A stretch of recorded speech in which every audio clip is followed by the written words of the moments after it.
Será lá. Ora, bom dia ou boa tarde de novo a todos. Depois deste magnífico momento de fado, vamos então dar início às sessões técnicas. A primeira sessão é a S1. Eu terei o prazer de moderar com o amigo professor Francisco Carvalho e, sem mais demoras, iríamos apresentar o primeiro orador, professor António Arede, professor e investigador na Faculdade de Engenharia da Universidade do Porto, em Portugal. Arede, quando quiser, estamos prontos para ouvir.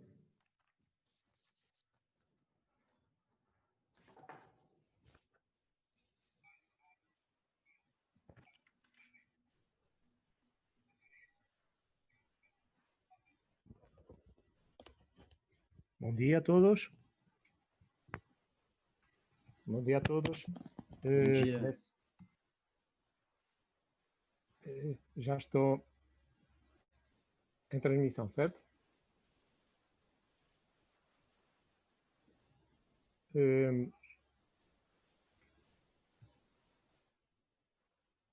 Ok, só um segundinho. Isto tudo porque isto, com o feedback, ficamos aqui um bocado confusos.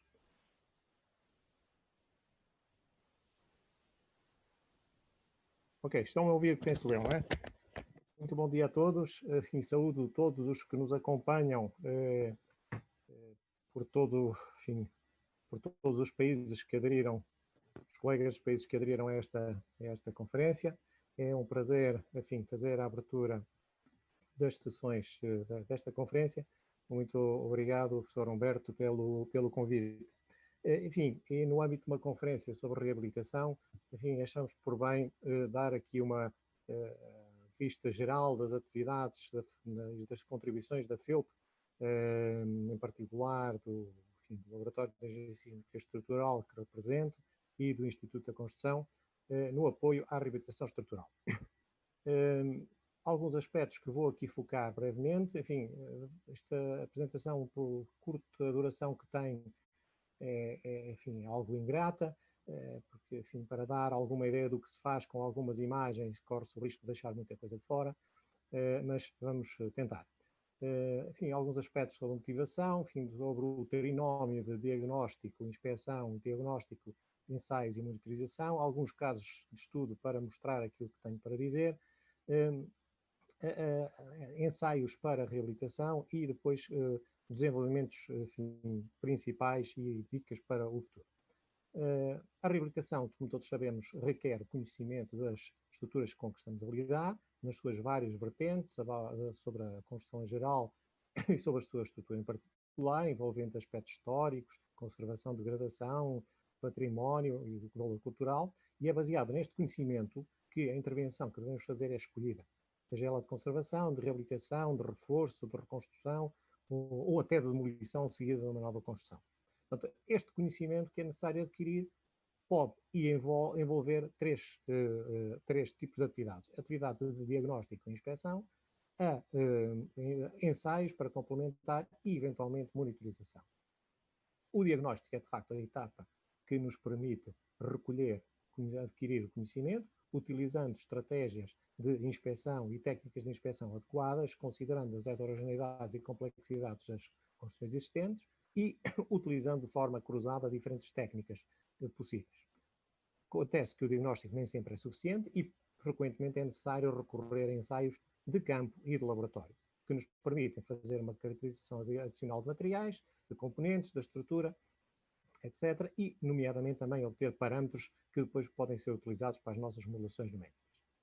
Além dos ensaios, nem sempre a decisão do que fazer é fácil e, portanto, muitas vezes interessa, a atitude pode ser esperar para ver. E isso é monitorizar uma estrutura, seja ela na forma que for, de pequena duração, etc.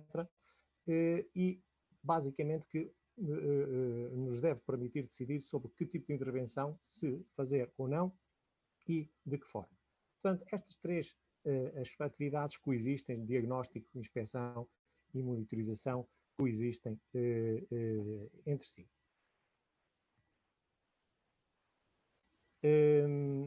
Para tal, vamos varrer um conjunto de casos de estudo, mais para mostrar as possibilidades e os tipos de outputs, e também para, de alguma forma, evidenciar em que contexto estas atividades são feitas, se é meramente académico, se por prestação de serviços, se por colaboração com entidades externas.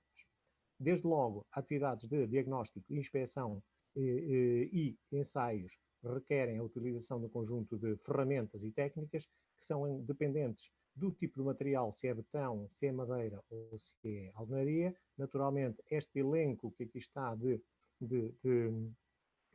técnicas de ensaio não vou descrever em forma alguma em detalhe. Há várias delas, a maior parte delas serão evidenciadas ao longo dos próximos casos de estudo. E o primeiro caso de estudo que escolhi já tem cerca de 10, 11 anos, é o da requalificação do mercado de bolhão no Porto, o edifício icónico da cidade, com cerca de mais de um século de existência, e que foi sujeito a um projeto de requalificação que está neste momento em curso em termos de obra. Na altura, em 2009, interessava avaliar qual era o estado atual da estrutura do edifício, de forma a obter dados para que os projetistas se pudessem desenvolver o projeto de requalificação. Neste caso de estudo foram desenvolvidas atividades de inspeção e diagnóstico, tendo permitido evidenciar que a estrutura é uma estrutura mista de alvenaria de granito nas paredes externas, de betão armado nos pavimentos e de madeira nas coberturas, nos quais foram realizados ensaios de campo e inspeções sondagens, que permitiram fazer a detecção de armaduras, classificação do betão através de esclerómetro de Schmidt, ensaios de carbonatação, ensaios de riscografo e de divisão de umidade para caracterizar as madeiras, enfim, uma vasta gama de ensaios. Esta atividade de inspeção detalhada permitiu obter informação sobre os diversos constituintes. Por exemplo, há aqui uma imagem das constituições da constituição de elementos de betão armado que apontavam para uma técnica do sistema Coignet do início do século passado. Peço desculpa, não estou a partilhar. Oi, que falha tão grave. Peço desculpa, assim, logo para começar, pois... Ora, então onde é que eu tinha aqui a apresentação?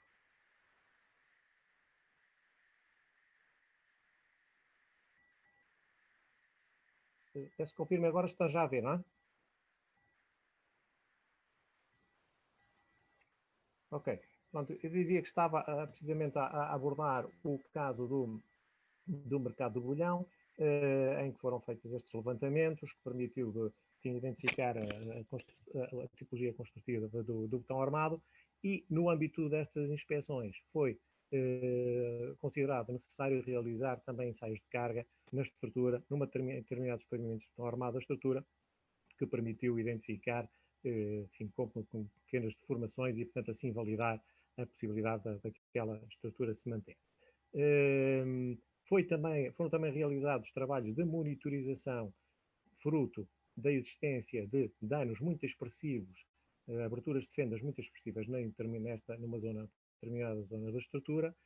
Para essa monitorização foram utilizados equipamentos para medir rotações destas zonas evidenciadas para fora do plano, do plano da estrutura, para medir também aberturas de fendas, medir temperaturas, enfim, e o resultado destas atividades de monitorização são naturalmente registros de movimentos ao longo do tempo que depois nos permitiram inferir se a estrutura estava estável, se tinha deformação em decorrência ou pelo contrário, se estava estável. Não resisto a mostrar também aqui um outro caso de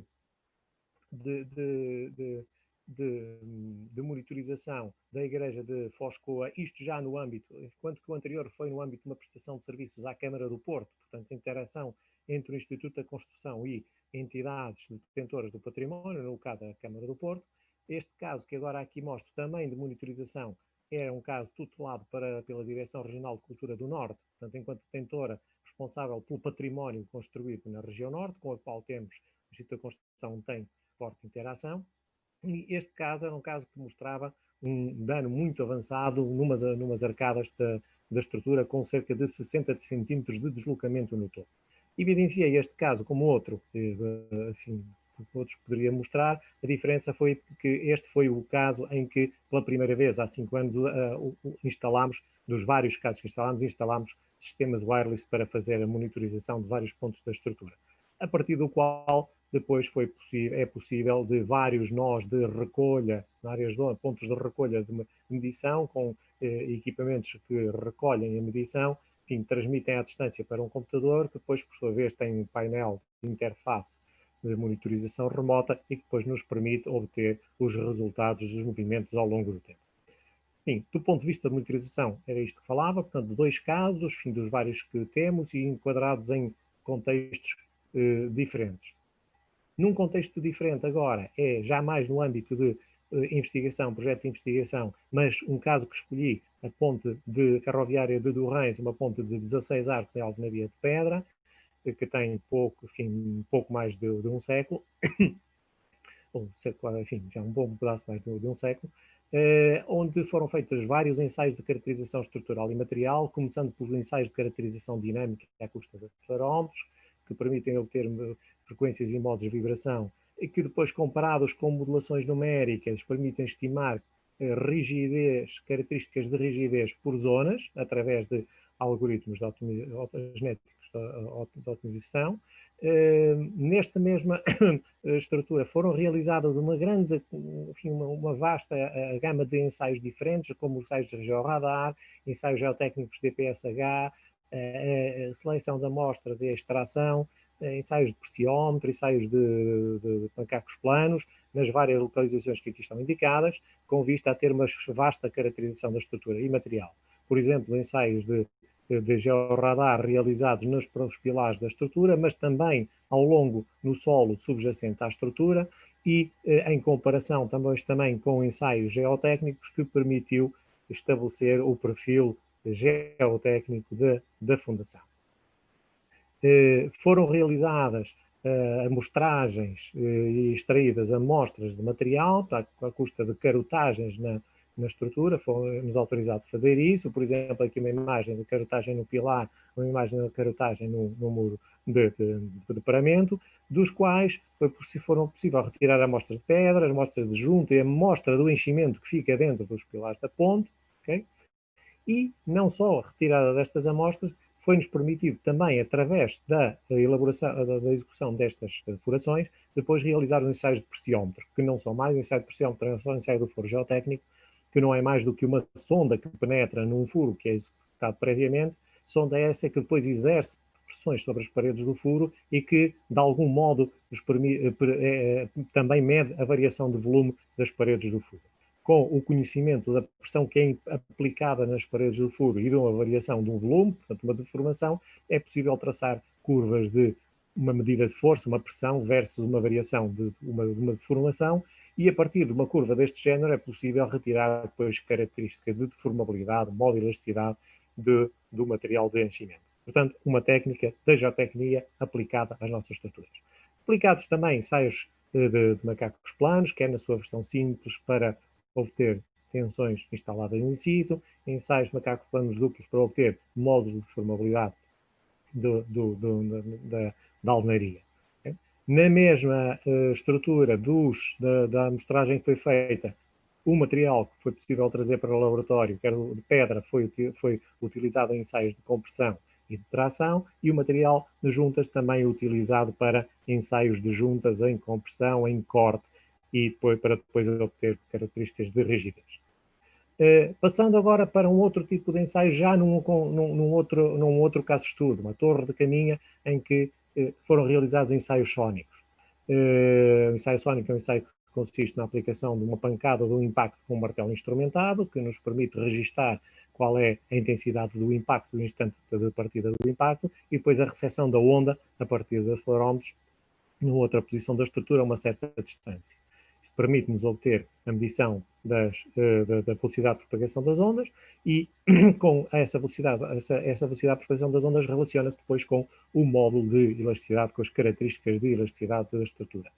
Foi realizado, por exemplo, nessa torre de caminho, em vários locais da torre, enfim, em várias zonas, executando vários desses ensaios, é possível mapear as velocidades, e aí foi, por exemplo, possível identificar zonas em que as velocidades eram bastante mais baixas, indicativas de um material, da presença de um material bastante mais fraco. Também frequentemente utilizamos a termografia para fazer uma identificação de diferentes materiais estruturais. Aqui está uma imagem de uma fotografia termográfica e depois de uma fotografia da estrutura real para conseguindo evidenciar diferentes características dos materiais. Mas não é só o diagnóstico que nos interessa fazer. Para além do diagnóstico e respeito à análise, avança-se para a intervenção. E aqui temos um caso que eu gostava de mostrar, partindo do diagnóstico e análise de alguma caracterização para a intervenção. No caso da Igreja de Santo António de Viana, que apresentava sérios danos, com formações muito grandes, com presença de umidade muito intensa. As primeiras observações em 2002 mostraram desalinhamentos, desaprumos verticais muito importantes nas colunas de umas capelas laterais, resultantes de assentamentos de fundação, quer verticais, quer rotação, zonas comprimidas com esmagamento, nas abóbadas das capelas, zonas bastante danificadas com fortes aberturas de juntas, e na abóbada principal também muito expressivas aberturas de juntas longitudinais. Após várias etapas, finalmente em 2013, 2014, podemos fazer a intervenção e acompanhá-la, prescrevê-la e acompanhá-la, depois de um período também de monitorização. Intervenção essa que passou por, nas capelas laterais, enfim, serem consolidadas por varões de confinamento e por injeção de argamassa. Também ao nível da fundação, a consolidação com recurso à injeção a baixa pressão. Mas uma das atividades também das intervenções importantes foi na cobertura, que se presumia ser de madeira, mas que ao fazer a remoção da cobertura se percebeu que não havia madeira nenhuma, simplesmente havia um enchimento térreo diretamente apoiado sobre a abóbada e depois a telha diretamente sobre isso. Ficou assim explicada a presença da forte umidade na igreja, já que este revestimento era altamente permeável. Perante isto foi proposta uma solução de intervenção, enfim, removendo a zona central da abóbada com elevadas pressões e substituindo por uma cobertura de madeira, enfim, devidamente apoiada, mas depois quando fomos para implementar, a situação era bastante mais crítica, de tal forma que a abóbada, que devia ter uma forma clássica da abóbada, tinha este aspecto que aqui evidenciamos, com fendas longitudinais no extradorso muito expressivas e uma fenda longitudinal no intradorso. Portanto, o perfil da abóbada era este que aqui se apresentava, muito pior do que se esperaria. Portanto, foi necessário alterar a forma de intervenção, criando uma treliça metálica autoequilibrada, capaz de suspender a parte da abóbada central mais carregada, transferir essa carga para os rins onde era benéfico. Enfim, é o aspecto que aqui se evidencia dessa treliça, enfim, com as fendas externas depois injetadas com argamassa fluida e cozidas com os pequeninos varões, e, enfim, uma imagem da estrutura já quase finalizada, okay? Já com a treliça quase finalizada, e depois uma imagem da estrutura de madeira que iria dar suporte à nova cobertura, completamente independente daquela treliça. Bom, passando agora para uma outra etapa da apresentação, que era ensaios para sustentar a reabilitação. Focava aqui o caso das construções urbanas do norte de Portugal, em particular o Porto, que é tipicamente constituída por paredes de alvenaria de pedra de uma folha ou de folhas múltiplas, normalmente nas fachadas, com estrutura de madeira nos pavimentos e nas coberturas, sendo que estas paredes têm a particularidade de serem constituídas por pedras de grandes dimensões, com diagonais entre 50 a 90 centímetros, normalmente espessuras entre 30 a 50 centímetros, normalmente de folha simples, mas com a particularidade das juntas destas alvenarias conterem pequeninas pedras, as chamadas cunhas, parcialmente preenchidas com uma argamassa de fraca qualidade. Tivemos a possibilidade em 2009 dispor de uma parede de 30 metros de comprimento que pode ser cortada em pedaços. Esses pedaços foram embalados, acondicionados para serem removidos da obra, transportados para um caminhão que depois, por sua vez, os transportou para a faculdade. No laboratório LESE foram realizados ensaios de compressão em 3 destes painéis, ensaios de compressão diagonal e de corte, de escorregamento, ensaios de corte de compressão, etc. Mostrava aqui umas imagens de ensaios de compressão, uma figura típica desses ensaios de compressão nestes painéis de reais, em dois painéis que mostraram resistências dentro do esperado, entre cerca de 4 a 2 megapascal, mas com deformabilidades muito grandes, modos de elasticidade muito baixos do que seria de esperar. Para tirar as dúvidas porque esta deformabilidade tão elevada, foram depois realizados uns ensaios num terceiro painel, primeiro sem qualquer intervenção que evidenciou a mesma rigidez baixa, e depois o mesmo painel que não tinha sido danificado, preenchido dos seus vazios, duas juntas com uma argamassa de injeção, que aí sim revelou muito melhores características, rigidez cerca de 3 vezes superior e uma resistência também quase 2 vezes superior. Portanto, ficou percebido qual o problema da baixa deformabilidade. Outros painéis ensaiados em corte com compressão, que não vou agora aqui detalhar. Este tipo de ensaios feitos em laboratório, transportando para o laboratório os provetos, são muito interessantes, mas muito onerosos. Por isso nós, a dada altura, partimos para... Sim? Peço desculpa. Pronto, então vou andar muito rápido. A realização, o desenvolvimento de um sistema de ensaios de compressão in situ, enfim, que nos permite obter curvas de tensão-compressão in situ. Enfim, vale a pena aqui, só de muito fugir, chamar a atenção para uma campanha de ensaios que realizámos ao longo de cerca de 6 anos na Ilha dos Açores em construções danificadas no pós-sismo. Esses ensaios eram essencialmente a aplicação de forças no topo das paredes, uma contra a outra, ou então aplicação de forças distribuídas à custa de airbags, sempre tirando partido de uma parede a se fazer de reação contra a outra. Mostro aqui um pequeno vídeo de um desses ensaios, para se ter um aspecto uma imagem do que está a falar, de um airbag contra uma estrutura de reação previamente montada, que é a própria estrutura, e que nos coloca a estrutura a mexer e da qual podemos retirar características depois de comportamento cíclico. Okay? Este é um tipo de ensaios que foi feito no âmbito académico, essencialmente, mas que depois deu suporte à reabilitação efetivamente implementada in situ. A mesma coisa feita para uma parede de empena da estrutura, em que foram também aplicados à custa de airbags deformações para fora do plano daquela empena e que, para níveis crescentes de deslocamentos, levou a estrutura até à ruptura, conforme aqui se vai poder ver. Exatamente. Claro está. Sem mais delongas, enfim, depois em laboratório foi possível fazer ensaios agora em provetos, paredes também à escala real, mas com o objetivo de testar soluções de reabilitação de baixo custo através de uma rede de baixo custo e de uma argamassa compatível. Okay? A aplicação desse sistema numa parede previamente ensaiada e depois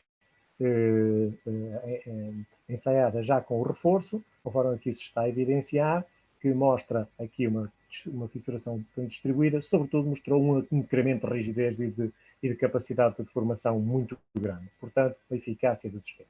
Uma outra frente do suporte à reabilitação é um ensaio de pilares sob solicitações sísmicas, na nossa máquina de ensaio de pilares. Aqui vemos um ensaio de um pilar nas condições originais sucessivamente danificado e que, após o ensaio, foi sujeito a um processo de reabilitação, retirando o betão degradado, colocando os novos varões, removendo os degradados por novos varões, colocando a armadura transversal, colocando novo betão, preparando o pilar para depois receber um reforço com camisamento externo, com reforço de fibras de carbono, e depois novamente testado para confrontar o pós-reabilitado esta curva que aqui está a cinzento, versus a que está aqui a azul, antes da reabilitação, mostrando boas capacidades da técnica.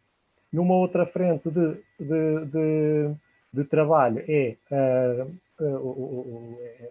são as paredes de enchimento de alvenaria de tijolo, uma atividade bem extensa em paredes à escala real, nestes painéis, à custa de um dispositivo que temos disponível já há cerca de uns entre 3 a 5 anos, já quase há 5 anos, com uma evolução muito importante em 2017, com 28 atuadores pneumáticos que permitem empurrar a parede para fora do seu plano. E temos uma vista do sistema e vista de trás, e aqui um ensaio que não resiste a mostrar de uma forma rápida o decurso de um ensaio de um painel destes de enchimento para fora do plano durante o ensaio, evidenciando a formação sucessiva de uma figura de retorno. Como estamos no contexto de uma reabilitação, isto tem sido utilizado também para testar reabilitação destas paredes, ou reforço destas paredes, com uma malha de reforço, malha têxtil, e uma argamassa, portanto chamamos assim uma argamassa reforçada, devidamente ancorada à parede. Ensaios de um painel sem qualquer tipo de reforço, ou um painel com um reforço, mostram uma capacidade muito melhorada, quer em termos de deformação, quer em termos de resistência. Também, só de passagem, uma atividade que tem sido muito desenvolvida é a caracterização destes painéis de enchimento à custa de ensaios de vibração ambiental, para caracterizar a sua rigidez para fora do plano e também, por exemplo, para avaliar a influência das aberturas. Enfim, com tudo isto, eu procurei dar aqui uma panorâmica de algumas das, eu diria assim, talvez poucas das várias tarefas que temos estado desenvolvidos ao longo destes já quase 20 anos, já vão desde 2012 que o laboratório tem esta atividade e que o nosso grupo, no âmbito do Instituto da Construção, já tem 20 anos. Aqui uma imagem apenas dos projetos que estão desde 2005 até ao presente, que deram corpo a várias desta investigação. Saliento que várias destas atividades foram também desenvolvidas, não necessariamente ao abrigo de projetos de investigação, mas muito da colaboração com entidades, enfim, detentoras do património, gestoras do património, enfim, prestação de serviços, donos de obra, etc. Okay? Como, enfim, dicas para o futuro. Gostava de deixar aqui uma imagem apenas que foram agora submetidos recentemente um conjunto de projetos, dos quais destaquei aqui os 6 que teriam mais a ver com reabilitação, um de estruturas de beton armado, reabilitação e reforço, outro de estruturas de alvenaria de pedra, também de reabilitação, outro de upgrade de soluções de painéis de enchimento, focando já a parte sísmica e térmica, um na continuidade das pontes de alvenaria de pedra, da SESMA, outro da resiliência de sistemas de infraestruturas e também revisitar a intervenção do ponto de vista da segurança sísmica através de um pensamento sustentável. Muito bem, enfim, como eu contava, é um pouco ingrato dar esta perspectiva, enfim, em tão pouco tempo daquilo que se fez já ao longo de quase entre 15 a 20 anos, mas enfim, fica aqui apenas um aperitivo. Muito obrigado a todos e peço desculpa por algum atraso.